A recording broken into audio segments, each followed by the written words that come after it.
मैं तो विश्व हिंदू परिषद का काशी प्रांत का धर्म प्रसार प्रमुख हूँ और आरएसएस का प्रचारक और आचार्य रह चुका हूँ। अब वो दायित्व तो छोड़ दिया हूँ। अब से दिल्ली से जो है गौरव जी आए हुए हैं, उत्तराखंड से जो है रवि अरोड़ा जी आए हैं, अभी और लोग भी हैं जो काली माता मंदिर पर इंतजार कर रहे हैं और अभी स्नान ध्यान करने के बाद हम लोग वहाँ जाएंगे। का मेला शुरू होता है या उससे जब ये बरसात आती है, बरसात में जब नदी उफान पे होती है, ये गंगा जमुना सरस्वती जब उफान पे होती है तो यहाँ कहते हैं कि प्रयागराज, आधा प्रयागराज डूब जाता है इसमें। हाँ, प्रयागराज जो है देखिए, इसके पीछे ये कहानी है कि जो अपने बड़े हनुमान जी लेटे हुए हैं तो वो सामने मंदिर दिखाई दे रहा है। पहले जो है मंदिर का जो है उतनी संरचना नहीं थी, अब तो 4-5 महले से। ये हनुमान जी का मंदिर है जहाँ हनुमान जी लेटे हनुमान। हाँ, ये बड़े हनुमान जी हैं, लेटे हैं, यहाँ पे विश्राम किए हैं हनुमान जी को। बड़ा अच्छा लगा कि हम थोड़ा यहाँ आराम कर लें।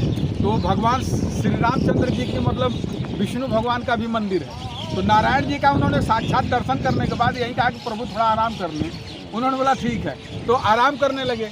तो गंगा मैया ये समझी कि प्रभु अब तो हनुमान जी के रूप में है तो कम से कम इनके श्री चरणों का ही दर्शन कर लूँ। तो जब वो उफान मारने लगी तो हनुमान जी का चरण जो है बढ़ता गया, मतलब वो और लंबे होते गए। तो गंगा मैया चरण को छूने के लिए प्रयासरत रहीं। तो अभी उनके जल के वेग को रोकने के लिए यहाँ तो कोई है नहीं, तो अभी आधा कम से कम समझिए तो प्रयागराज डूब जाता है। जब उनके श्री चरणों का दर्शन कर लेती हैं, छू लेती हैं, हाँ गंगा मैया स्पर्श कर लेती हैं, तब वो अपने उफान को शांत करती हैं। यही उनका राज है। और जब तक उनके श्री चरणों को वह धुल न लें तब तक वह उफान पे ही चलती रहती है, चाहे वो पूरा प्रयागराज डूब जाए, उससे उनको कोई मतलब नहीं है। यही सच्चाई है।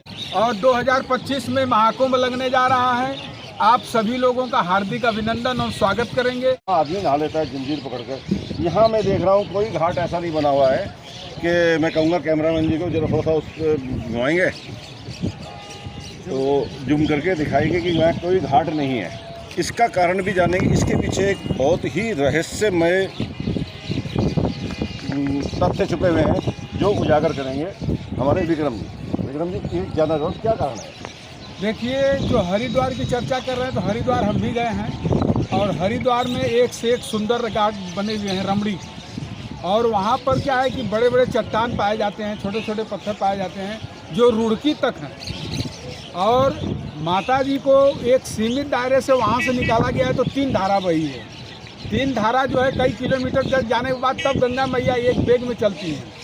और प्रयागराज में जो है ये तीर्थों के राजा प्रयागराज हैं, तो यहाँ पर जो है सरकार कितना भी कोशिश कर ले, पक्का घाट बनवा दे, हजारों करोड़ भी खर्चा कर दे, कुछ फर्क नहीं पड़ता। क्योंकि गंगा मैया के उफान से जो है घाट जो कितना भी पक्का रहेगा वो उखड़ कर फेंका जाएगा। यमुना जी का वेग जो है गंगा मैया से भी ज़्यादा तेज है, तीव्र है। वह भी जो है कि कोई भी घाट पक्का सुरक्षित नहीं रह सकता।